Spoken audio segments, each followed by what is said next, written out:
வணக்கம் சார். வணக்கம். சார், ஏற்கனவே பல சர்ச்சைகள் ராகுல் காந்தி எழுப்பியிருக்காரு. தேர்தல் ஆணையத்தை குற்றம் சாட்டியிருக்காரு. இந்த யாத்திரை என்ன தாக்கத்தை ஏற்படுத்தும்? முதலமைச்சர் மு.க.ஸ்டாலினோட ஆதரவு தெரிவிச்சதுனால இப்ப இந்தியா பிளாக் மறுபடியும் ஒரு கட்டமைப்பை பெற்று மீண்டும் திரும்ப வர்ற மாதிரி இருக்கா? நிச்சயமாக அது யதார்த்த உண்மையைதான் பிரதிபலிக்குது. இந்தியா கூட்டணி என்பது ஏற்கனவே 2024 தேர்தலுக்கு பின்பு ஒரு பிளவை சந்தித்தது அப்படின்றது யதார்த்த உண்மைதான்.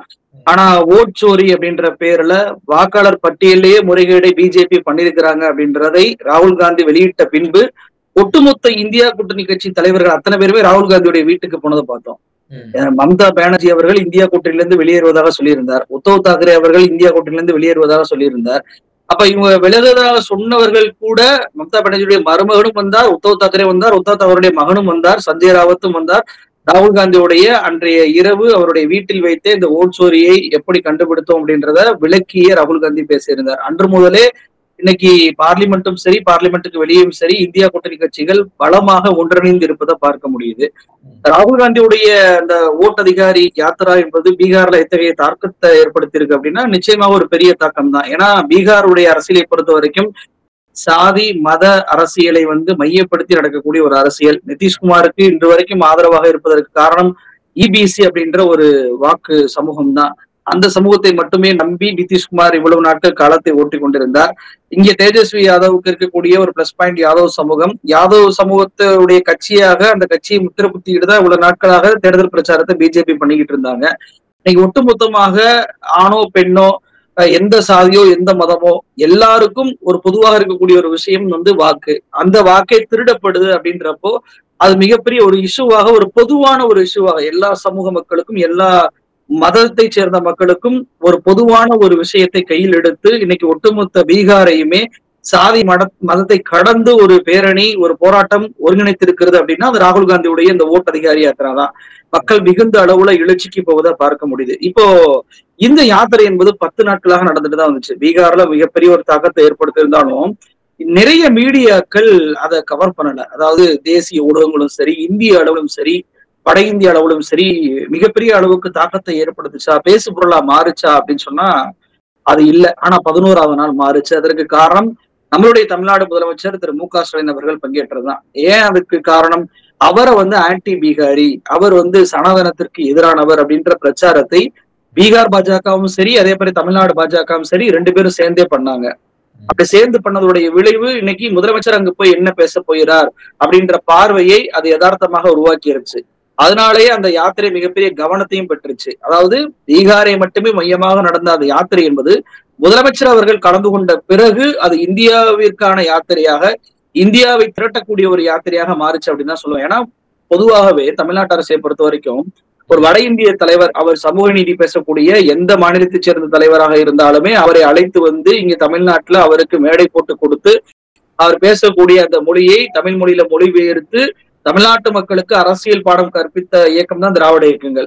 ஆனா முதன்முறையாக பாத்தீங்க அப்படின்னா தமிழ்நாட்டிலிருந்து வட இந்தியாவிற்கு போய், அதுவும் ஹிந்தி ஹாட்லாண்டில் இருக்கக்கூடிய ஒரு மாநிலத்துக்கே போய் ஒரு தமிழ்நாட்டு அரசியல்வாதி தமிழில் பேச அது அவங்க மொழியில, ஹிந்தி மொழியில டிரான்ஸ்லேட் பண்ணது என்பது வரலாற்றில் இதான் முதல் முறை.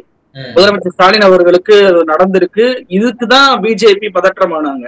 இவருடைய கொள்கைகள், இவருடைய தாக்கங்கள் பீகார் மாநிலத்தில் எதிரொலிக்க கூடாது என்பதற்கு அவங்களுடைய பயத்தை வெளிப்படுத்துவதுதான் ஆன்டி பீகாரி முத்திர குத்துவது. ஏன்னா இதற்கு முன்பு கடந்த பிப்ரவரி மாதம் 2025 பாத்தீங்கன்னா முதலமைச்சர் அவர்கள் ஒரு ட்வீட் போடுறாரு. என்ன பண்றாரு அப்படின்னா, my dear north Indian brothers and sisters அப்படின்னு சொல்லி போட்டு, எப்படி உங்களுடைய மாநில மொழிகளை எல்லாம் ஹிந்தி உள்வாங்குச்சு, அழிச்சுச்சு, அந்த மாநில மொழிகள் எல்லாம் எப்படி அழிக்கப்பட்டு ஹிந்தி உங்களுடைய மாநில மொழியாக மாறி இருக்கிறது அப்படின்ற ஒரு மிகப்பெரிய பட்டியலை அவர் வெளியிட்டார். அதுல உத்தரப்பிரதேசத்தை, பீகாரை குறிப்பிட்டு அந்த மாநிலங்களில் இருக்கக்கூடிய மைதிலி மொழியா இருக்கட்டும், போஜ்புரியா மொழியா இருக்கட்டும், இன்ன பிற அவாஜ் மொழியா இருக்கட்டும், இதெல்லாம் அழிந்தது எப்படின்னு சொல்லி அவர் பதிவு போட்டது இந்திய அளவுல பேசு பொருளாச்சு. எப்படின்னா வட இந்தியாவை சேர்ந்த அத்தனை பேருமே அதை ஷேர் பண்ணி, ஆமா நான் இந்த மொழியை தான் பேசிக்கிட்டு இருந்தேன், ஆனா இன்னைக்கு நான் இந்தி மொழி பேசக்கூடிய ஒரு கட்டாயத்திற்கு வந்திருக்கேன் அப்படின்னு சொல்லி மிகப்பெரிய அளவுக்கு ட்ரெண்ட் பண்ணாங்க. அஸ்வினி வைஷ்ணவ் அவர்கள் அதுக்கு ஒரு பதிலடி கொடுத்து சொசைட்டியை பிளவு பண்றாரு அப்படின்னு சொல்லி முதலமைச்சர் அவர்கள் மீது ஒரு குற்றச்சாட்டா வச்சதை பார்த்தோம். அப்ப ஏற்கனவே வட இந்திய மக்களை எப்படி அரசியல்படுத்த வேண்டும் என்று முதலமைச்சருக்கு தெரியும். அப்ப அந்த வகையில இப்போ இந்த முறை அவர் பீகாருக்கு போய் அவர் பேசின அத்தனை விஷயங்களுமே தமிழ் மொழியில பேசின அத்தனை விஷயங்களுமே ஹிந்தியில் டிரான்ஸ்லேட் பண்ணப்பட்டது என்பதும் அதற்கு பீகாரிகள் எழுப்பிய அந்த கரகோஷங்களும் உற்சாகம் என்பது தமிழ்நாட்டுக்கே புதுசா இருந்துச்சு. ஏன்னா யாரை பப்பு என்று எந்த மாநிலத்தில் ராகுல் காந்தியை அமித்ஷால இருந்து மோடியில இருந்து பிரச்சாரம் பண்ணாங்களோ அதே ராகுல் காந்திக்கு பயம் என்பது கிடையாது. ராகுல் காந்தி எந்த மிரட்டலுக்கும் அஞ்ச மாட்டார். அவர் இந்தியாவுடைய வழக்கறிஞராக இருக்கிறார். அவர்தான் இந்தியாவை மீட்கப் போகிறார் அப்படின்னு சொல்லி பேசினார் முதலமைச்சர் ஸ்டாலின் அவர்கள். அதே போல பாத்தீங்கன்னா பீகாருடைய அரசியல் என்பது மதவாத அரசியல் அல்ல, சாதிவாத அரசியல் அல்ல. பீகாருடைய மண் என்பது மதசார்பற்ற மண், மதசார்பற்ற தலைவராக லாலு பிரசாத் யாதவ் வாழ்ந்த பூமி இது, வாழ்ந்து கொண்டிருக்கிற பூமி இது அப்படின்னு சொல்லி அதையும் அவர் சுட்டிக்காட்ட தவறவே இல்லை. அப்ப எப்படி இந்தியா கூட்டணிக்கு பீகாரில் வெற்றி கிடைக்கும் என்பதையும் அவர் சுட்டி காட்டுறாரு. எப்படி தமிழ்நாட்டுல இந்தியா கூட்டணி என்பது மிக வலுவாக திமுக தலைமையில இருக்கிறதோ அதே போல தேஜஸ்வி யாதவும் சரி ராகுல் காந்தியும் சரி தொடர்ச்சியாக நீங்க நட்புல இப்படி இருந்தா மட்டும்தான் அது வெற்றியாக மாறும் அப்படின்றாரு. பிஜேபிக்கு மிகப்பெரிய ஒரு அச்சுறுத்தலாக மாறிய ஒரு விஷயம் என்ன அப்படின்னா, பிஜேபியை பொறுத்த வரைக்கும் அங்கே மதவாத அரசியலும் தேசியவாத அரசியலும் ஒரு பேட்ரியாசத்தை வந்து கிளப்பிக்கிட்டு தான் அரசியல் பண்ணுவாங்க. அதாவது சமீபத்துல கூட போன தேர்தல் நினைக்கிறேன், அது கூட பாத்தீங்கன்னா பீகார்ல மோடி அவர்கள் தோற்றுவிட்டால் பாகிஸ்தான்ல வந்து தீபாவளி கொண்டாடுவாங்க, வெடி வெடிப்பாங்க அப்படின்னு சொல்லி அமித்ஷா அவர்கள் பேசியிருந்தார் 2020 தேர்தல் நினைக்கிறேன். சோ அந்த டைம்ல வந்து அப்படிப்பட்ட அரசியலை பேசக்கூடிய ஒரு களமாக தான் பீகார் இருந்துச்சு. அங்கே வந்துட்டு அவர்களுடைய ஆயுதத்தையே கையில் எடுத்துக்கொண்டு முதலமைச்சர் அவர்கள் என்ன சொன்னாரு, தீவிரவாதம் எவ்வளவு பெரிய கொடியதுன்னு தெரியும், ஆனா அந்த தீவிரவாதத்தை விட சொந்த மண்ணில் இருக்கக்கூடிய மக்களுடைய வாக்காளரை வந்து வாக்காளருடைய உரிமையை பறித்து வாக்கற்றவர்களாக மாற்றுவது என்பது தீவிரவாதத்தை விட கொடியது அப்படின்னு சொல்லி அவர் பேசுனது என்பது அது இந்தி மொழியில் அந்த மக்களுக்கு வந்து தெரிய வைத்தது என்பது மிகப்பெரிய ஒரு ட்விஸ்டா நான் பார்க்கிறேன். அவங்களுடைய கத்தி எடுத்து அவங்களே வந்து அட்டாக் பண்றதுன்னு சொல்லுவாங்க தெரியுமா, அவங்க ஆயுதத்தை எடுத்து அவங்களே அட்டாக் பண்றது, அந்த பாணியான ஒரு அரசியல் அது. பீகாரில் மட்டும் எதிரொலிக்கல. பீகார் இந்தி என்பது பல்வேறு மாநிலங்கள்ல பேசப்படுகிறது. முதலமைச்சரை இந்திக்கு எதிரானவர், அவர் சனாதனத்துக்கு எதிரானவர் என்று தொடர்ச்சியாக பிஜேபி செய்த பிரச்சாரத்தால் ஒட்டுமொத்த நபர்களுமே பிற மாநிலத்தில் இருக்கக்கூடிய மக்களுமே தேசிய ஊடகங்கள் வழியாகவும் அதே போல ராகுல் காந்தியுடைய சமூக வலைதள பக்கம் மூலமாகவும் லைவாக பார்த்தாங்க. லைவாக முதலமைச்சருடைய அந்த பேச்சு என்பது இந்தி மொழியில் டிரான்ஸ்லேட் பண்ணப்பட்டுச்சு. இவரையா இப்படி நினைத்தோம் என்ற அளவுக்கு அவருடைய பேச்சும் அவருடைய அந்த கருத்தும் இருந்தது என்பது ஒட்டுமொத்த வட இந்தியாவிலேயுமே ஒரு ட்விஸ்ட கிளப்பி இருக்கு அப்படின்றத என்னுடைய பார்வை. இனியும் தென்னிந்திய தலைவர்களை வட இந்தியாவில் இருக்கக்கூடிய அரசியலில் தவிர்க்க முடியாது அப்படின்றத இந்த பயணம் சொல்லியிருக்கு. இதுல எனக்கு ஒரே ஒரு விஷயம், ஒரு கோரிக்கை, இந்த உங்களுடைய டைம்ஸ் ஆஃப் இந்தியா சமயம் தமிழ் வாயிலாக வைக்கிறது என்ன அப்படின்னா, முதலமைச்சர் இறங்கிய அந்த தர்பங்காவுக்கும் தமிழ்நாட்டுக்கும் ஒரு தொடர்பு இருக்கு. என்ன அப்படின்னா, நம்மளுடைய தமிழ்நாட்டுல மதுரையில கேம்ஸ் வருவதாக சொல்லி இதுவரைக்கும் ஒரு செங்கலை கூட நடல. அதே மாதிரிதான் பாத்தீங்கன்னா பீகார்ல தர்பங்கால எய்ம்ஸ் வருவதாக மோடி அறிவித்து இது வரைக்கும் ஒரு செங்கலை கூட நடல. இரண்டு மாநிலத்தையுமே வந்து பாத்தீங்கன்னா எய்ம்ஸ் கொண்டு வரேன்னு சொல்லிட்டு ஏமாத்திக்கிட்டு இருக்கிறாங்க. புரியல, இல்ல அதாவது வந்து கிட்டத்தட்ட ஒரு 10 வருடங்களாக அதான் சொல்லிக்கிட்டு இருக்கிறாங்கன்னு சொல்லுவாங்களேன். இத்தனைக்கும் செங்கலை எடுத்து காமித்து கூட அதுக்கு அஞ்சி அப்படி ஒரு சீக்கிரமாக ஒரு கட்டடம் கட்டணும் கூட இல்ல, போஸ்ட் பாக்ஸ் மட்டும் வச்சிருக்கிறாங்க. அது கடிதம் யாருக்கு வரப்போகுது அப்படின்றது தெரியல. தமிழ்நாடு எம்பிக்கள் அதை அமலப்படுத்தியும் கூட திரும்ப திரும்ப நாடாளுமன்றத்தில் பேசியும் கூட திரும்ப திரும்ப எல்லா தேர்தல் பிரச்சாரத்திலும் சொல்லியும் கூட அவர்கள் எய்ம்ஸ் கட்ட மறுக்கிறாங்க அப்படின்னா தமிழ்நாட்டுடைய பார்வை எப்படி இருக்குன்னு சொல்லி நம்மளால புரிஞ்சுக்கிற முடியுது. நான் என்ன சொல்ல வரேன் அப்படின்னா, இப்போ இந்த ஓட் அதிகாரி யாத்திரால முதலமைச்சர் அவர்களை கலந்து கொள்ள வச்சு பேரணியில் கலந்து கொள்ளதோடு இல்லாம பொதுக்கூட்டத்திலையும் பேச வச்சது மாதிரியே பீகாருடைய சட்டமன்ற தேர்தல் பிரச்சாரத்திற்கு நம்முடைய துணை முதலமைச்சர் உதயநிதி ஸ்டாலின் அவர்களை அழைக்க வேண்டும். அவர் இந்த தர்பங்காவை சுட்டிக்காட்டி மதுரையில் இருக்கக்கூடிய எய்ம்ஸ் தான் இங்க இருக்கக்கூடிய தர்பங்காவோட எய்ம்ஸ் கல் இதுதான் அப்படின்னு சொல்லி அவர் பீகாரில் இருக்கக்கூடிய வீதி வீதியாக அந்த கல்லை தூக்கி கொண்டு பிரச்சாரம் செய்ய வேண்டும். அப்படி இல்லையா அந்த கல்லை தேஜஸ்வி யாதவ் தூக்க வேண்டும் அல்லது ராகுல் காந்தி தூக்க வேண்டும். எப்படி பீகாரை இந்த நிதிஷ்குமாரும் மோடி அவர்களும் சேர்ந்து ஏமாற்றுகிறார்கள், எப்படிப்பட்ட ஆட்சியை வழங்கி வருகிறார்கள் என்பதை அந்த ஒத்த செங்கலை பிஜேபிக்கு மிகப்பெரிய ஒரு தாக்கத்தை ஏற்படுத்தும், ஒரு பதிலை கொடுக்கும் அப்படின்றதான் என்னுடைய ஒரு கோரிக்கையாக உங்களுடைய சேனல் வழியாக வச்சு. சார், எதிர்கட்சிகள் எல்லாருமே தேர்தல் ஆணையம் வந்து ஓட்டு திருடுறதா சொல்றாங்க. ஆனா தேர்தல் ஆணையம் வந்து கிட்டத்தட்ட 99% வந்து வாக்காளர்கள் வந்து ஆவணங்கள் எல்லாம் கொடுத்து அவங்க ஆவணங்கள் இணைக்கப்பட்டது, வாக்காளர்கள் இணைஞ்சிட்டாங்க, இதுல எதுவும் ப்ராப்ளம் இல்ல, நாங்கெல்லாம் டிரான்ஸ்பரண்டா தான் இருக்கும்னு சொல்றாங்களே. ஆக்சுவலா பீகார்ல வந்துட்டு அஜித் அஞ்சும் அப்படின்ற ஒரு பத்திரிகையாளர், அவர் வந்து மிகப்பெரிய ஒரு பத்திரிகையாளர். அவர் இப்ப தனியா யூடியூப் சேனல் நடத்துறார்.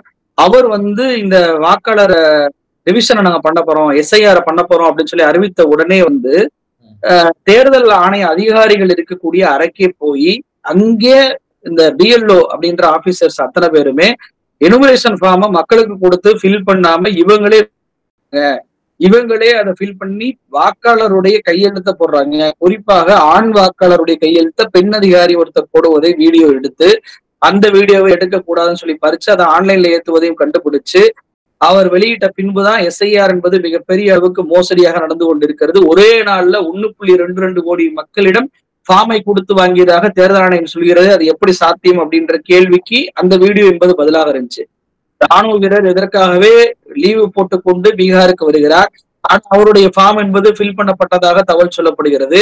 உடனடியாக அந்த ஆபீஸோடைய வீட்டுக்கு போய் பார்த்தா உங்களுடைய ஃபார்மை நானே கையெழுத்து போட்டு கொடுத்துட்டேன் அப்படின்னு சொல்லி அவர் சொல்லும் போது உடனடியாக அந்த ராணுவ வீரர் அவரிடமிருந்து ஒரு கையெழுத்தை வாங்குறாரு, ஒரு லெட்டரை வாங்குறாரு. நான் வந்து தப்பு பண்ணிட்டேன், நான் மன்னிச்சுக்கோங்க, மேலிட பிரஷர்னால இப்படிப்பட்ட ஒரு கையெழுத்தை நான் போட்டுக் கொடுக்க வேண்டிய நிர்பந்தத்துக்கு உள்ளாக்கப்பட்டேன் அப்படின்னு சொல்லிட்டு அந்த கடிதத்தில் அவர் கையெழுத்து போட்டதை அதையும் அஜித் அஞ்சும் வந்து ஆவணப்படுத்தியதை பார்த்தோம். அப்ப எப்படி இந்த தேர்தல் ஆணையம் வந்து ஃபார்ம்களை கொடுத்தாங்களா, கொடுத்து வாங்கினாங்களா அப்படின்றதுக்கு இது ஒரு உதாரணம்.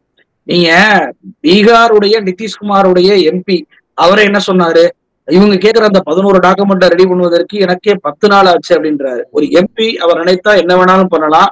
அப்படி இருக்கக்கூடிய இடத்தில் அவர் வந்து ஒரு கலெக்டர் ஆபீஸ்க்கே போறாரு, ஒரு தாசில்தார் ஆபீஸ்க்கே போனாருன்னா உட்கார்ந்த இடத்துல எல்லாத்தையும் முடிச்சுட்டு வரலாம். அவருக்கே 10 நாள் ஆகும்போது ஒரு சாமானிய மக்களுக்கு டாக்குமெண்ட் ரெடி பண்ணுவதற்கு எத்தனை நாட்கள் ஆகும்? அதுவும் ஆதார் கார்டை ஏத்துக்கிற மாட்டேன், ரேஷன் கார்டை ஏத்துக்கிற மாட்டேன், ஓட்டர் ஐடி ஏத்துக்கிற மாட்டேன் அப்படின்றப்போ நிரந்தர இருப்பிட சான்றிதழ்ல இருந்து டேட் ஆஃப் பர்த் சர்டிபிகேட்ல இருந்து அந்த மக்கள் எடுப்பதற்கு எவ்வளவு துயரங்களை அனுபவிச்சிருப்பாங்க. ஆனா எதுவுமே இல்லாம ஒரே நாள்ல 1.25 கோடி வாக்காளர்கள் வந்துட்டாங்க அப்படின்றதும் அஜித் அஞ்சும் வீடியோ போட்ட உடனேயே அந்த எண்ணிக்கை என்பது படிப்படியாக குறைஞ்சிட்டு வருவதும் பார்க்கும்போது எவ்வளவு ஒரு மோசடியாக தேர்தல் ஆணையம் நடந்து கொண்டது.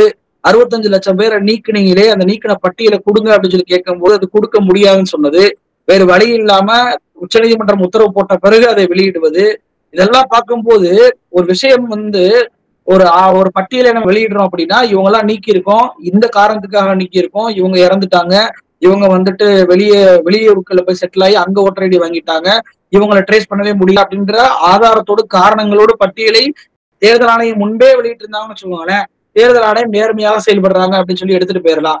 ஆனா ஒவ்வொரு முறையும் கோர்ட்டு கோரிக்கை வைக்குது, ஏற்க முடியாது என்கிறார்கள், கோர்ட்டு தலையில கொட்டின பிறகுதான் அந்த ஃபார்மை வெளியிடுறாங்க, டாக்குமெண்ட்டை வெளியிடுறாங்க. அதே போல ஆதார் கார்டை ஏற்றுக்கோங்கன்னு சொல்லிட்டு கேஸோடைய ஸ்டார்டிங்லயே சொன்ன போதும் கூட ஆதார் கார்டை ஏற்றுக்கொள்ள முடியாதுன்னு சொல்லி ஒரு மனுவை தாக்கல் பண்ண பிறகு உச்சநீதிமன்றம் ஆதார் கார்டை ஏற்றுக்கொண்டுதான் ஆக வேண்டும் என்று தலையை கொட்டிய பிறகு ஆதார் கார்டை ஏற்றுக்கொள்கிறோம், ஃபார்மை ஃபில் பண்ணி கொடுங்க அப்படின்னு சொல்லி சொல்வதை பார்க்க முடியுது. அப்போ இங்க நேர்மையற்ற முறையில் செயல்படுவதனாலதான் அதை மறைக்கிறாங்க. நேர்மையான முறையில் அவங்க செயல்பட்டு இருந்தாங்களா முன்பே அவங்க காமிச்சிருக்கலாம். ராகுல் காந்தி கேட்ட அந்த எலக்ட்ரானிக் ஓட்டர் டேட்டா அந்த மிஷின் ரீடபிள் ஃபார்மட்ல அந்த டேட்டாவை கொடுத்திருக்கலாம். நேர்மையாக செயல்பட்டு இருந்தா சிசிடிவி காட்சிகளை கொடுத்திருக்கலாம். நேர்மையாக செயல்பட்டு இருந்தா 5 மணிக்கு மேல அந்த காம்பவுண்டுக்குள்ள எத்தனை வாக்காளர்கள் வாக்களிக்க நிக்கிறாங்க அப்படின்ற அந்த வீடியோகிராஃபி பண்ண அந்த வீடியோவை கொடுத்திருக்கலாம். இதுவுமே கொடுக்கறது இல்ல. எல்லாமே பிரைவசியை பாதிக்கும், பெண்களோட சிசிடிவி ஃபுட்டேஜ் எல்லாம் நாங்க எப்படி வெளியிடறோம்னு கேக்குறாங்க சார்.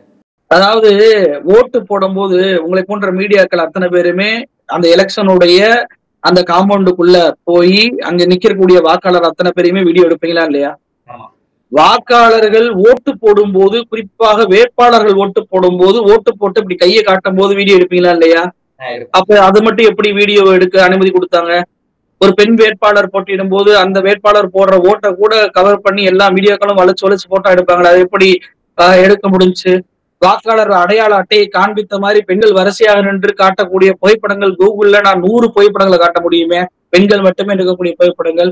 அப்ப எப்படி அந்த புகைப்படங்கள் வந்துச்சு? அப்போ இது போன்ற புகைப்படங்களை எடுக்கலாம் என்ற அனுமதியை மீடியாவுக்கு தேர்தல் ஆணையம் கொடுத்ததுனாலதான் மீடியாக்கள் உள்ள போக முடியுது. சும்மா போக முடியுமா? போக முடியாதுல. என்ன ஓட்டு போடுறாங்க அப்படின்றத கேமரா வச்சு மீடியாக்கள் காட்டுறதுக்கு அனுமதி இருக்கா? அனுமதி இல்லை. ஏன்னா தேர்தல் ஆணையம் அதை தடுக்குது ரூல்ஸ் படி.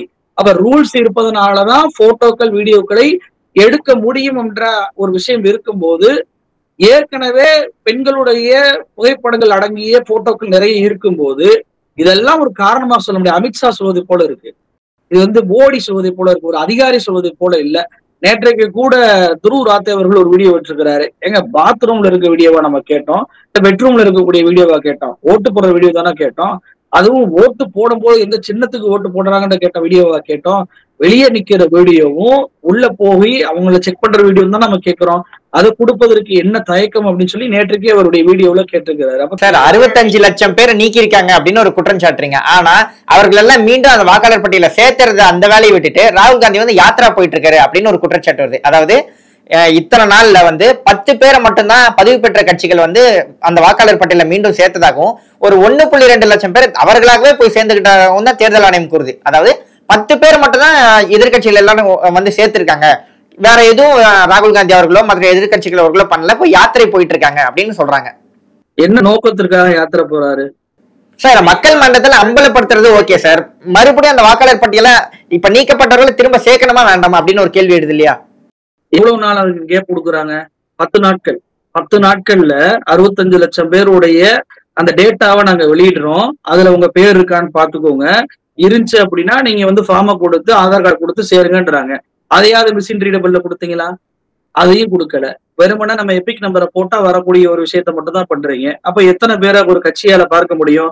முதல்ல இதுல கம்யூனிஸ்ட் கட்சி மட்டும்தான் இந்த விஷயத்த பண்றாங்க. நீங்க சொல்வதை போல குற்றச்சாட்டுகள் என்பது, எஸ்ஐஆரில் இருக்கக்கூடிய முறைகேடு என்பது, தேர்தல் ஆணையத்திடம் கொடுக்கப்பட்ட அந்த புகார் என்பது கம்யூனிஸ்ட் கட்சி மட்டும்தான் அதை கொடுத்திருக்கிறாங்க. ஆனால் ஏன் காங்கிரஸ் கொடுக்கல, ஏன் தேஜஸ்வி யாதவ் கொடுக்கல அப்படின்னா அவங்க எஸ்ஐஆரே வேண்டாம் என்று சொல்றாங்க. எஸ்ஐஆர் உடைய அந்த நடைமுறையை நீக்கணும்னு சொல்றாங்க. என்ன வாக்காளர் பட்டியல் முதலில் இருந்ததோ அதை வைத்து தேர்தலை நடத்துங்க அப்படின்றாங்க. முழுக்க முழுக்க இந்த ஸ்பெஷல் இன்டென்சிவ் ரிவிஷன் என்பதே வாக்கு திருட்டு பண்ணுவதற்காக நடத்தப்படுகிறது அப்படின்னு சொல்றாங்க.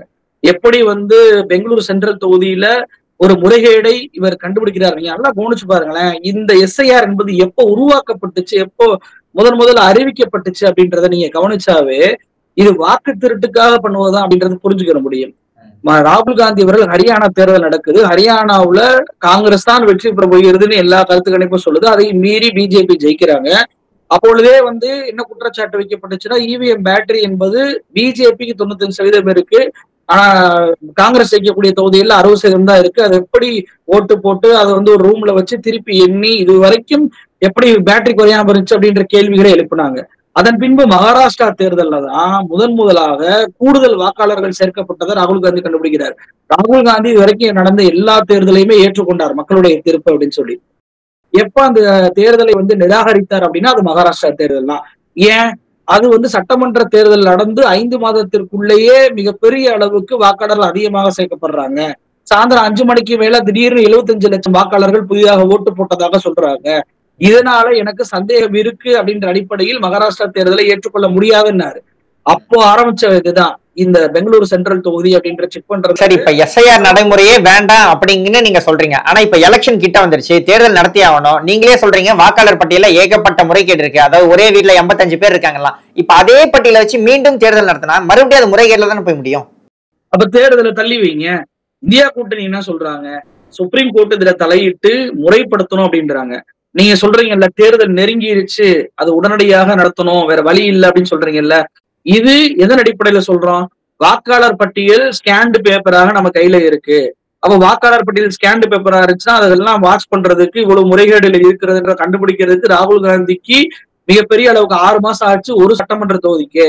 அப்போ பீகார் போன்ற 8 கோடி வாக்காளர் கொண்ட அந்த மாநிலத்துல எப்படி இவ்வளவு விஷயங்களை கண்டுபிடிக்க முடியும் அப்படின்றதா உங்களுடைய கேள்வியா இருக்கு. அதுக்குதான் என்ன சொல்றோம் அப்படின்னா, மிஷின் ரீடபிள் ஃபார்மட்ல கொடுங்கன்றோம். மிஷின் ரீடபிள் ஃபார்மட்ல கொடுத்தா ராகுல் காந்தி அவர்கள் 6 மாசம் ஆனதை 30 செகண்ட்ல என்னால கண்டுபிடிக்க முடியும்ன்றாரு. 30 செகண்ட்ல ஒரு தொகுதியை, ஒரு சட்டமன்ற தொகுதியில 6 லட்சம் ஓட்டை கண்டுபிடிக்க முடியும் அப்படின்னா ஒரே நாள்ல அல்லது அரை நாள்லயே பீகாரில் இருக்கக்கூடிய 8 கோடி வாக்காளர்கள்ல இங்க எப்படி எல்லாம் முறைகேடு நடந்திருக்கிறது அப்படின்றத ராகுல் காந்தியால சொல்ல முடியுமே. ஏன் கொடுக்க முடியாது? தேர்தல் ஆணையத்துல அனுராக் தாக்கூர் கொடுத்தீங்களே, எப்படி அனுராக் தாக்கூருக்கு மட்டும் கொடுத்தீங்க? இதை எப்படி நான் உறுதியா சொல்றேன்னா, ராகுல் காந்திக்கு 6 மாசம் ஆகுது, அனுராக் தாக்கூருக்கு 6 நாள் தான் ஆகுது. ராகுல் காந்தி வெளியிட்ட 6 நாளில் 6 தொகுதியில வெளியிடுறாரு. ராகுல் காந்தி ஒரு தொகுதியில் வெளியிடுறாரு, ஒரு சட்டமன்ற தொகுதியில. இவர் என்னன்னா டிம்பிள் யாதவோட எம்பி தொகுதி சொல்றாரு, அகிலேஷ் யாதவோட எம்பி தொகுதி சொல்றாரு, ராகுல் காந்தி, பிரியங்கா காந்தி, அதே போல மம்தா பானர்ஜியுடைய மருமகன் அபிஷேக் சொல்லிட்டு தமிழ்நாட்டுடைய முதலமைச்சருடைய சட்டமன்ற தொகுதியை சொல்றாரு. அப்போ ராகுல் காந்தி சொன்னது 6 சட்டமன்ற தொகுதி இருக்கக்கூடிய ஒரு எம்பியில ஒரு சட்டமன்ற தொகுதி.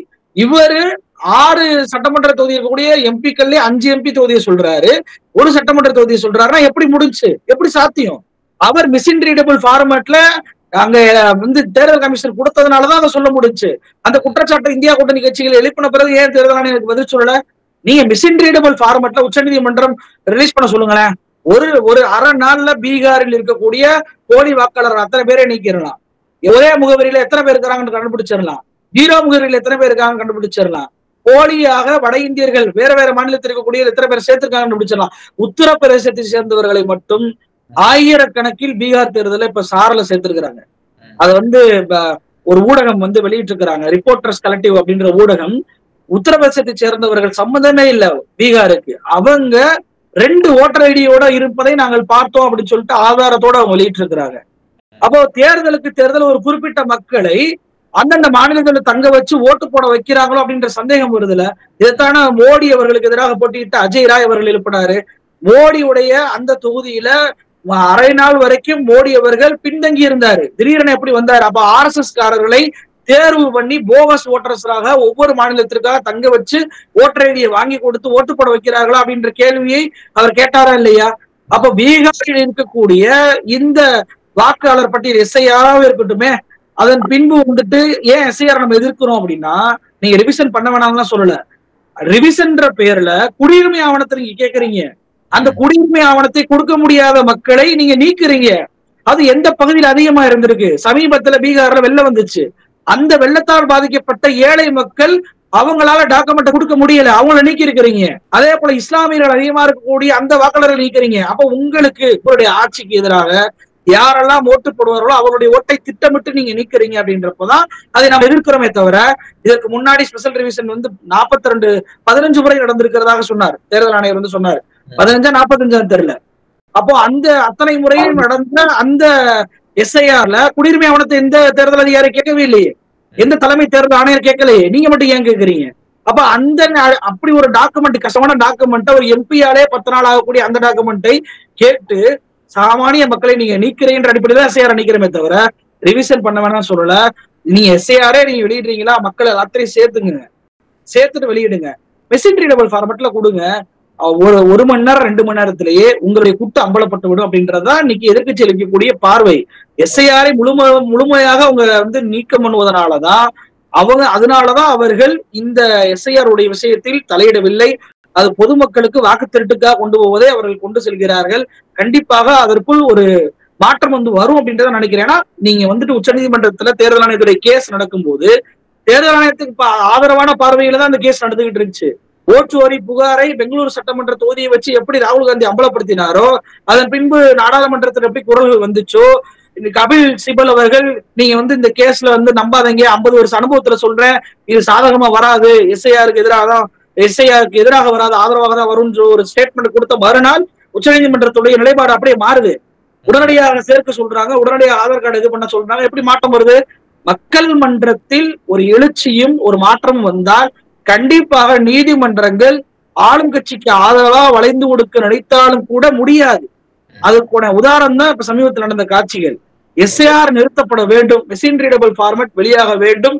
அந்த மிஸ்இன்ரீடபிள் ஃபார்மேட்டின் அடிப்படையில் எதிர்கட்சிகள் அத்தனை பேருமே தங்களுடைய குறைபாடுகளை சொன்ன பிறகுதான் இந்த தேர்தலை நடத்த வேண்டும் என்றுதான் என்னுடைய பார்வை. இப்ப வந்து இந்த எஸ்ஐஆருக்கு எதிராக ஒரு எதிர்ப்பலை கிளம்பினதுக்கு அப்புறம் தான் பதவி நீக்க மசோதா வந்து அமித்ஷா அவர்கள் கொண்டு வராரோ, திசை திருப்பறதுக்கு கொண்டு வராருன்னு ஒரு குற்றச்சாட்டு வருது. இல்ல, உண்மைதான் அது.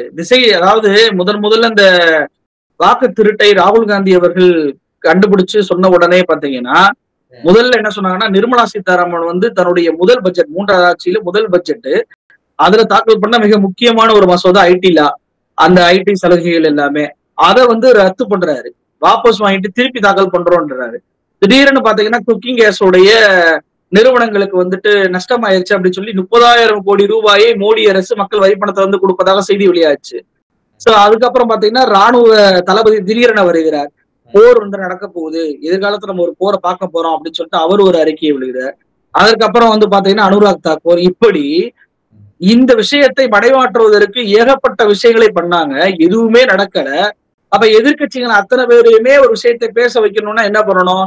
அவங்களுக்கு பாதிப்பை ஏற்படுத்தக்கூடிய ஒரு விஷயத்தை, அதை விட வாக்கு திருட்டை விட ஒரு மோசமான ஒரு சட்டத்தை கொண்டு வந்துட்டா மக்கள் அதை பத்தி பேசுவாங்க அப்படின்றதுக்காக தான் அதை கொண்டு வந்தாரு. ஏன்னா ஏற்கனவே ஒரு சட்டம் இருக்கு. அதாவது எம்எல்ஏவோ எம்பியோ அவர்கள் தவறு செய்தா, குற்றம் செஞ்சா, குற்றம் நிரூபிக்கப்பட்டா 2 ஆண்டுகள் சிறை தண்டனை விதிச்சாவே, அதாவது அவங்க குற்றம் சொன்னாவே அந்த நிமிடத்திலே அவங்களுடைய பதவி பேருன்றது. இந்த சட்டத்துல மோடி அமித்ஷா என்ன கொண்டு வந்திருக்கிறாங்க, 5 வருஷம் சொல்லி இருக்கிறாங்க. 2 வருஷத்திலே பதவி பறியும் சொல்லி கொண்டு வந்துட்டாங்களே. அப்ப ஏற்கனவே அந்த சட்டம் இருக்கே. ராகுல் காந்தியுடைய பதவி அப்படிதானே பறிச்சீங்க. ராகுல் காந்தியுடைய வீட்டை அதுல இருந்து பறிச்சீங்களே, எல்லா விஷயத்தையும் பண்ணீங்களே. எப்படி பறிச்சீங்க?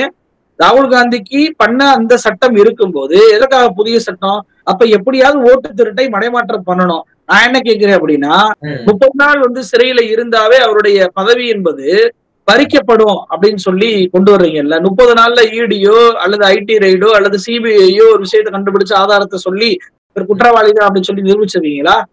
நாட்டில் 193 அரசியல்வாதிகள் மீது கேஸ் போட்டிருக்கிறீங்க இடி. 2 பேரு மேல மட்டும்தான் கன்விக்ஷன் ஆயிருக்கு. 191 பேர் மேல கன்விக்ஷனே ஆகல. வருட கணக்குல 4 முதல் 5 வருடங்கள் வரைக்கும் ஜெயில போடுறீங்க. அதுக்கப்புறம் நாங்க அவரை நிரபராதின்னு சொல்லி நாங்க வெளியிடுறோம் அல்லது அட்லீஸ்ட் ஜாமீன் கொடுக்குறோம். என்ன மாதிரியான நடைமுறை பண்றீங்க அப்படின்னு சொல்லிட்டு இந்த ஆகஸ்ட் மாசம் உச்ச நீதிமன்றம் கண்டிச்சு பேசினாங்க இடியை. ட்ரையலாவது ஒழுங்கா நடத்துறீங்களா கிட்ட 5000 ட்ரையல் கேசஸ் இருக்கு. அதுல வெறும் 47 தான் கன்விக்ஷன் ஆயிருக்கு. இதுல அரசியல்வாதின்றது தனி. அப்ப இவ்வளவு மோசமாக சட்டத்தை நீங்கள் தவறாக பயன்படுத்தி ஈடின் ரைடுன்ற பேர்ல அவங்கள எந்த ஒரு விசாரணையும் செய்யாம ஜெயில போட்டு ட்ரையல் நடத்தாம அவங்களா ஜாமீன் வாங்கி வரட்டும் அப்படின்ற அளவுக்கு நீங்க பண்ணீங்கன்னா இல்லையா? நான் என்ன கேட்கிறேன், மோடி அமைச்சரவையில் இருக்கக்கூடிய 39% அமைச்சர்கள் மீது புகார்கள் இருக்கு. அதுவும் 5 வருஷத்துக்கு மேல உள்ள தண்டனை, பெண்கள் மீதான புகாரெல்லாம் இருக்கு. அப்ப அவர்களெல்லாம் ராஜினாமா பண்ண சொல்லலாம்ல. 28 அமைச்சர்கள் சீரியஸ் அஃபென்சஸ்ல இருக்கிறாங்க. அவங்களெல்லாம் ராஜினாமா பண்ண சொல்லலாம்ல. ஏன் அமித்ஷா அவர் மீதுதான் கேஸ் இருக்கு, அவரே ராஜினாமா பண்ண சொல்லலாம்ல. நானே விளைவிக்கிறேன் சொல்றாருல, நானே விளைவிக்கிறேன், என்ன எதுக்கு நீக்கம் பண்றீங்கன்னு சொல்லிட்டு. அது போல அவர் தனித்தனி பதவி விளைவிக்கலாம்ல. அவர் மீது தேர்தல் நேரத்துல எவ்வளவு பெரிய மோசடி புகார்களை அப்பாவி மக்கள் மீது சாட்டி பேசினாரு. 2 எருமையில ஒரு எருமையை திட்டுவாங்க, தாலியை பறிச்சுருவாங்க, சொத்தை பறிச்சுருவாங்கன்னு எத்தனையோ குற்றச்சாட்டுகள் அவர் மீது கேஸ் போட்டுருக்காங்கல்ல. அந்த கேஸ் அடிப்படையில பதவி விலகுவாரா? அஜித் பவார பதவி விலக்குனாங்களா? எவ்வளவு பேர்களை மகாராஷ்டிராவில பாத்தீங்கன்னா 12 பேரை இடிய மிரட்டி ஆட்சியவே மாத்தி அமைச்சீங்க. எல்லாமே அந்த 12 பேர் எம்பி எம்எல்ஏக்கள். அவங்களெல்லாம் எதுவும் பண்ண மாட்டீங்க. நாயுடு மேல ஸ்கில்டு டெவலப்மெண்ட் ஸ்கேம் இருக்கு. 2023 அவர் கைது செய்யப்பட்டார். இடி என்ன பண்ணுச்சு 2024? சார், 2 முதலமைச்சரோட ஆதரவு நமக்கு வேணும்னு தெரிஞ்சு கூட இதை கொண்டு வராங்க இல்லையா? மிரட்டல கொண்டு வராங்க, ஆதரவு கொண்டு வரல. பிஜேபி மற்ற கட்சிகளை போல கிடையாது. பிஜேபி மற்ற கட்சிகள் அத்தனை பேருமே ஆதரவை கேட்பாங்க. நீங்களுக்கு ஆதரவு கொடுங்க, எங்களோட இருங்க, ஒத்த கருத்துடையவரா இருப்போம், பயணிப்போம், நம்ம நல்ல ஆட்சி மக்களுக்கு கொடுப்போம் அப்படின்னு சொல்ற கட்சிகள் மற்ற கட்சிகள். பிஜேபி அதை பண்ணாத. பிஜேபி மிரட்டும். பிஜேபி நீ கட்சியில் இணையறியா இல்ல ரைடு விடுவா. நாடாளுமன்றத்திலேயே மீனாட்சி லோகி அப்படின்ற ஒரு எம்பி பேசினாங்களா இல்லையா? ரொம்ப அதிகமா சவுண்ட் கொடுத்தீங்கன்னா இடி வீட்டுக்கு அனுப்பிடுவேன்னு சொன்னாங்களா இல்லையா? அப்போ மிரட்டல் கட்சி தான் பிஜேபி. மிரட்டி தான் அவர்கள் வடகிழக்குலயும் ஆட்சிக்கு வந்தாங்க. நிறைய எம்பி எம்எல்ஏக்களை விலை கொடுத்து வாங்கினாங்க. எல்லா இடங்கள்லயுமே கட்சிகளை மிரட்டி, இடி ரைடை விட்டு மிரட்டி கூட்டணி சேர்க்கக்கூடிய கட்சி தான் இந்த பிஜேபி. நாயுடுவையும் நிதிஷையும் மிரட்டுவதற்காக தான் கொண்டு வராங்க. ஏன்னா ஓட் சோரி அப்படின்ற மிக முக்கியமான ஒரு விஷயத்தை ராகுல் காந்தி வெளியிட்ட பின்பு அது மக்கள் எழுச்சி போராட்டமாக மாறக்கூடிய சூழல் என்பது நம்ம நாட்டுல உருவாயிருக்கிறதுனால நிதிஷும் நாயுடும் தடம் புரண்ட கூடாது அப்படின்னு சொல்லி பாஜக நினைக்குது. ஏன்னா பீகார் தேர்தல்ல நிதிஷ்குமார் தோக்குறாருன்னு வச்சுக்கோங்க, நவம்பர்ல தோத்துட்டாரு அப்படின்னா தேசிய அரசியல்ல நிதிஷ்குமாருக்கு என்ன வேலை இருக்கு? அவர் எம்பி கிடையாது. ஒன்னும் அவரை அமைச்சராக்கணும், இல்ல துணை குடியரசுத் தலைவராவது ஆக்கியிருக்கணும். அந்த தேர்தலையும் முன்னாடி வச்சுட்டாங்க. அப்ப அதற்கும் அவர் ஆக முடியாதுன்னு ஆயிப்போச்சு. அப்ப அவருடைய நிலைமை என்னவாகும்? அவர் பையனை அரசியல் கொண்டு வரணும்னு நினைக்கிறாரு. அவர் ஜெயிச்சாதான் அது முடியும். அப்ப அவர் தோத்துட்டாரு அப்படின்னா நிதிஷ்குமார் ஒன்றியத்துல எதற்காக ஆட்சி அதிகாரத்துல அவர் பங்கெடுத்து அவருக்கு என்ன பிரயோஜனம் இருக்க போகுது? அப்போ ஒரு பிரயோஜனம் இருக்காது. அப்போ அவர் தடமாறிடக்கூடாது. அதே போல இவர் தடமாறிட்டா நாயுடு தடமாறிடுவாரு. ஏன்னா அவருக்கு சொன்ன வாக்குறுதிப்படி அவருக்கு நிதியை நம்ம கொடுக்கல. நம்ம எவ்வளவு கோடி நிதியை கொடுப்பதாக சொன்னோம். ஆனா உலக வங்கிட்டு கடன் வாங்கி தரோம் தான் சொல்லியிருக்கிறோம். அந்த கடனை அவங்கதான் அடைக்கிறோம். அந்த கடனையுமே நம்ம ஒன்னும் வாங்கி கொடுக்காம இருக்குமே. அவர் எப்படி 2018ஆம் ஆண்டு கடைசி நேரத்துல கட்சிக்கு எதிராக ஆளுங்கட்சியிலிருந்து விலகி நம்பிக்கையில்லா தீர்மானத்தை கொண்டு வந்தாரோ அதே போல செய்து விடுவாரோன்ற அச்சம் உங்களுக்கு இருக்கு. அப்ப அந்த அச்சத்தின் வெளிப்பாடாக இருக்கு. எல்லாத்தையும் விட முதல் விஷயம் ஓட்சோரி அந்த புகாருக்கு எதிராக மடைமாற்றணும் அப்படின்ற ஒற்றை நோக்கம் மட்டும்தான். இந்த சட்டம் செல்லாது. வக்பு வாரியம் எப்படி ஜேபிசிக்கு அனுப்பி ஜேபிசியில வந்து முறைகேடுகளை பண்ணி, ஜேபிசினா என்னன்னே தெரியாத அளவுக்கு ஒரு கமிட்டியை எப்படி அமைக்க வேண்டும் என்று தெரியாத அளவுக்கு மிக மோசமாக எதிர்க்கட்சி எம்பிகளை நடத்தி அவங்க குரல்களை பதிவு செய்யாம, அவங்க சொன்ன திருத்தங்களை ஏற்றுக்கொள்ளாம, தான் தோன்றித்தனமாக கொண்டு வந்த அந்த சட்டம் எப்படி உச்சநீதிமன்றத்தில் உடனடியாக நிறுத்தப்பட்டதோ, அதே போல இப்பொழுது ஜேபிசி கமிட்டிக்கு அனுப்பப்பட்டிருக்கக்கூடிய இந்த மசோதாவும் நிறுத்தப்படுது. ஏன்னா இது நீதிபதியுடைய அதிகாரத்தை பறிக்கக்கூடிய ஒரு மசோதா, ஒரு சட்டம். இங்க நம்ம நாட்டுல ஒருத்தர் குற்றவாளியா இல்லையா என்று முடிவு செய்யக்கூடிய இடத்தில் இருப்பது நீதிமன்றங்கள் தான். ஒருத்தர் மீது எஃப்ஐஆர் போட்டாவே குற்றவாளி ஆயிட மாட்டாங்க. அதன் மீது குற்றச்சாட்டுகளை பதிவு பண்ணி சார்ஜ் ஷீட்டை போட்டு ட்ரையல் நடத்தி அதன் பின்பு அவர் குற்றவாளியா இல்லையா என்று முடிவு செய்யக்கூடிய இடத்தில் இருப்பது நீதிமன்றம். நீதிபதி அந்த அதிகாரத்தை பறிச்சு, வா உனக்கு 30 நாள்ல வந்துட்டு நீ வந்து உன் எம்பி பதவியை பறிச்சிருவேன், உன் எம்எல்ஏ பதவியை பறிச்சிருவேன் அப்படின்னு சொல்லிட்டு நீதிபதியோட அதிகாரத்தை எடுக்கிறாங்களே. ஏன்னா இதற்கு முன்பு 2 வருஷம் ஆனா பதவி பறிக்கும் அப்படின்ற இடத்தில் 2 வருஷத்துக்குரிய தண்டனை கொடுக்கக்கூடிய இடத்தில் இருந்தது யாரு? நீதிமன்றம், நீதிபதி தானே. அதை பறிக்கிறாங்கல்ல, அதை எப்படி நீதிமன்றம் ஏற்றுக்கொள்ளும்? அது ஏற்றுக்கொள்ளாது. செப்பரேஷன் ஆஃப் பவர் என்பது அரசியலமைப்பு சட்டத்துல இருக்கு. பார்லிமெண்ட்டும் உச்ச நீதிமன்றம் மோதிடக்கூடாது என்பதற்காக தான் உருவாக்கப்பட்டுச்சு. அந்த சட்டத்தையே வந்து மீறி உச்சநீதிமன்றத்துறை அதிகாரத்தை அவங்க பறிக்கும் போது அதை பார்த்து கொண்டு சும்மா இருக்க மாட்டாங்க. இந்த சட்டம் என்பது தடுத்து நிறுத்தப்படும், தடை செய்யப்படும் என்று தெரிந்தேதான் பிஜேபி கொண்டு வருகிறது. அதற்கு காரணம் ஓட் சோரியை மறைப்பதற்கான மட்டும்தான். இப்ப வந்து முதலமைச்சர் போய் ராகுல் காந்தியை பார்த்தது வந்து வேற ஒரு பார்வையை முன்வைக்கிறாங்க. அதாவது விஜய் அவர்களும் காங்கிரஸும் கூட்டணி போயிட போறாங்க அப்படின்னு ஒரு ஸ்பெகுலேஷன்ஸ் இருக்கு. இதை ஸ்மெல் பண்ண டிஎம்கே தான் இப்ப முதலமைச்சர் ஓடோடி போய் ராகுல் காந்தியை பார்த்து இந்த கூட்டணியை வந்து முடிவு பண்ணிக்கிட்டாரு அப்படின்ற மாதிரி ஒரு குற்றச்சாட்டு இருக்கு. இந்த கடைசி விமர்சனத்துக்கு உங்களோட பார்வை என்ன சார்? அதாவது இதுக்கு எப்படி பதில் சொல்றதுன்னு எனக்கு உண்மையிலே தெரியல. ஏன்னா விஜய் வந்து அவ்வளவு பெரிய சக்தியா அப்படின்னு சொல்லி கேட்டா இல்ல. 2 மாநாடு நடத்திருக்கிறாரு, ஒரு இடைத்தேர்தலை கூட சந்திக்கல. அதை நம்பி காங்கிரஸ் கட்சி போகும் அப்படின்ற அந்த எதிர்பார்ப்பு என்பது, அவர் அக்டோபர்லயே என்ன சொன்னாரு, ஆளுங்கட்சியில நாங்க அதிகாரத்துல இடம் கொடுப்போம்னாரு. இங்க இந்த மாநாட்டிலே அந்த சொன்னாரு. ஏதாவது ஒரு கட்சி, அவர் கட்சி ஆரம்பிச்சு 1 வருஷம் ஆச்சு, ஒரே ஒரு கட்சி வந்து போய் வந்து தாவேக்கால சேர்ந்து இருக்கிறது அப்படின்னு சொல்லி ஒரே ஒரு கட்சி அது எல்லாம் முடிவாகும் அப்படின்னு மாதிரி சொல்றாங்களே. ஏங்க, அதாவது சிறிய கட்சிகளுக்கு என்ன தேர்தல் நேரத்துல இருக்கு? பெரிய கட்சிகள் நீங்க சொல்ற மாதிரி தேமுதிகவோ அல்லது பாமகவோ இன்ன பிற கட்சிகளோ வந்துட்டு தேர்தல் நேரத்துல முடிவு பண்ணுவாங்க. ஓகே, அதை நான் ஏத்துக்கிறேன். சின்ன சின்ன கட்சிகள், நிறைய லெட்டர்பாடு கட்சிகள் இருக்கு. நாங்க விஜயை சந்திச்சு நாங்கள் ஆதரவு கொடுத்தோம், நாங்க வந்துட்டு இப்ப ஜான் பாண்டியன் இருக்கிறாரு, நாங்கள் விஜயை சந்திச்சு ஆதரவு கொடுத்தோம் போனாரா? புதிய தலைவர் தமிழக கிருஷ்ணசாமி இருக்கிறாரு, நாங்க விஜய் சந்திச்சு ஆதரவு கொடுத்தோம் போனாங்களா? மரியாதை நிமித்தமாவது யாராவது போய் விஜய் சந்திச்சாங்களா? யாருமே கிடையாது. அட்லீஸ்ட் யாராவது விஜய் கட்சியில போய் சேர்ந்தாங்களா? பெரிய தலைவர் விஜயகாந்த் கட்சி ஆரம்பிச்சாருங்க, பண்ருட்டி ராமச்சந்திரன்ல இருந்து எல்லாருமே இருந்தாங்க. மிக பெரிய அளவுக்கு அந்த கட்சி வந்து வளர்ந்துச்சு. அதுல வந்து பேர் சொல்லக்கூடிய அளவுக்கு வேட்பாளர்கள் வந்து இருந்தாங்க. இங்க யாரு இருக்கா? நிர்மல்குமார் யாரு? சிடிஆர் நிர்மல்குமார் யாரு? பாஜக ஒரு ஐடி விங் தலைவராக இருந்தவர். அதிமுக போய் சேர்ந்து அவர் இன்னைக்கு போய் சேர்ந்து அவருடைய பின்னணி என்ன? ஒண்ணும் கிடையாது. ஆதவ் அர்ஜுனா அவருடைய பின்னணி என்ன? பிசிகால இருந்ததுனால அவர் பிரபலமானார். அதன் பின்பு போய் தாவேக்கால இருந்திருக்காரு. அவர் வந்து நின்னா ஓட்டு போட்டுருவாங்களா? சிடிஆர் நிர்மல்குமார் நின்னா ஓட்டு போட்டுருவாங்களா? புசி ஆனந்த் நின்னா ஓட்டு போட்டுருவாங்களா? இல்ல அவரை நம்பி பல கட்சிகள் அவங்களுக்கு பின்னாடி திரண்டோம், இவர் வந்து ஓட்டு கேட்டா எங்களுக்கு வந்து ஓட்டு விழுவும் சொல்லி போயிருவாங்களா? எந்த கூட்டணி கட்சிகளும் எந்த சிறிய கட்சிகளும் கூட ஒரு மதிக்காத ஒரு நபருக்கு பயந்து இதை கூட்டணி உறுதி செய்வதற்காக தான் பீகாருக்கு முதலமைச்சர் அவர்கள் போயிருக்கார் அப்படின்றது நகைப்புக்குரிய ஒரு விஷயமா இருக்கா இல்லையா? ஏன்னா ராகுல் காந்திக்கும் முதலமைச்சர் ஸ்டாலினுக்கும் இருக்கக்கூடிய நட்பு என்பது எப்படிப்பட்ட நட்புன்றது தெரியும். அண்ணன் தம்பி அப்படின்னு சொல்லி வெளிப்படையாக சொன்னவர்கள். நாட்டுல எவ்வளவு தூரத்துல நான் என்ன கேட்கிறேன், காங்கிரசுக்கு கூட்டணிக்கு அவர் விஜய் அவர்கள் கூப்பிடுவாரு, காங்கிரஸ் போயிரும் அப்படின்றதுக்காக பயந்துதான் முதலமைச்சர் ஓட்டதிகாரி யாத்திரை நடத்துறாருல, மாநாட்டுல ஓட்டு திருட்டுக்கு எதிராக ஒரு தீர்மானத்தை நிறைவேற்றி ஒரு பேசு பொருளா பேசியிருக்கலாம்ல. மிக பிரம்மாண்டமான அளவுல விஜய் பேசுனா வந்து கண்டிப்பாக தேசிய அளவுல பேசு பொருளா மாறி இருக்கும்ல. ஓட்ட திருட்ட பண்ணாதீங்க, ஏன் ஓட்டு திருட்டு பண்றீங்க, ராகுல் காந்தி சொன்ன புகாருக்கு என்ன வந்து பதில் சொல்ல போறீங்க, தடுத்து நிறுத்துங்க அப்படின்னு சொல்லி பேசியிருக்கலாம்ல. தீர்மானத்தையாவது வாசிங்களா? எதுவுமே இல்லை. அப்போ ராகுல் காந்தி கூட்டணிக்கு வரணும்னா முதல்ல நீங்க ராகுல் காந்தியோட பேசக்கூடிய அரசியலுக்காக ஆதரவு கொடுக்கணும். அதை நீங்க பண்ண மாட்டீங்க. அதையே பண்ணாம ராகுல் காந்தி எங்களுக்கு வந்து விடுவார், அதனால முதலமைச்சர் ஸ்டாலின் பயந்து கொண்டு போகிறார் அப்படின்றது சிறு குழந்தை தரமான வாதம். இது மிகப்பெரிய ஒரு விஷயம். இந்த நடக்கக்கூடிய இந்த ஓட் சோரி, இந்த ஓட் தெஃப்ட் என்பது எந்த நாட்டிலுமே நடக்காத ஒரு விஷயம். அப்படிப்பட்ட ஒரு விஷயம் இங்க இந்தியாவில் நடந்து கொண்டிருக்கும் போது மிகப்பெரிய ஆளுமைகள் இதற்கு எதிராக களமிறங்கி கொண்டு போராடி கொண்டிருக்கும் போது விஜய் போன்ற நபர்கள் எல்லாம் அதற்கு குரல் கொடுக்க மாட்டாங்க. கண்டிப்பாக குரல் கொடுத்தா என்ன நடக்கும்ன்றது அவங்களுக்கு தெரியும். அப்ப குரல் கொடுக்காத ஒரு நபரை கண்டு அவரெல்லாம் ஒரு ஆளுமையாக நடித்து கொண்டு அவருக்காக தான் முதலமைச்சர் போனார் அப்படின்னு சொல்வதை என்னால ஏற்றுக்கொள்ள முடியல. சார் ரொம்ப நன்றி சார், உங்க நேரத்தை கொடுத்து உங்களோட கருத்துக்களை பகிர்ந்தமைக்கு.